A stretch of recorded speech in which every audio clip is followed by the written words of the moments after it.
News India 27 नव्या पिढीचं नवं माध्यम। सिडको प्रकल्पग्रस्त शेतकऱ्यांचे लाक्षणिक उपोषण, ट्रॅक्टर मोर्चाचा इशारा। सिडको एमआयडीसीच्या जबरदस्तीच्या भूसंपादनाच्या विरोधात बुधवारी सकाळी 11 वाजता प्रकल्पग्रस्त शेतकऱ्यांनी चुनसाळे पांझरापोळ येथे लाक्षणिक उपोषण सुरू केले। आडवण, पारदेवी, राजूर बहुला या गावातील जमिनी ताब्यात न घेता पांझरापोळ येथील जागाच संपादित करावी अशी ठाम मागणी आंदोलनकर्त्यांकडून करण्यात आली। या आंदोलनाचे नेतृत्व शेतकरी नेते साहेबराव दातीर यांनी केले।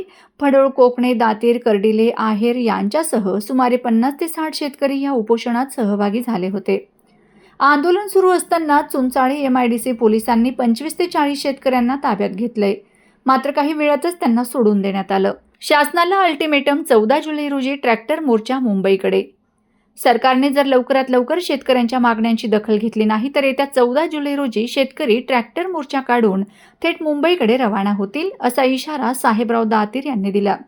यासोबतच संबंधित उद्योग गुंतवणूकदारांविरोधात ईडी व इन्कम टॅक्स विभागात तक्रारी दाखल करण्यात येतील, असेही त्यांनी स्पष्ट केले। या आंदोलनामुळे परिसरात तणावाचे वातावरण निर्माण झाले असून प्रशासनाकडून परिस्थितीवर बारकाईने नजर ठेवण्यात येत आहे।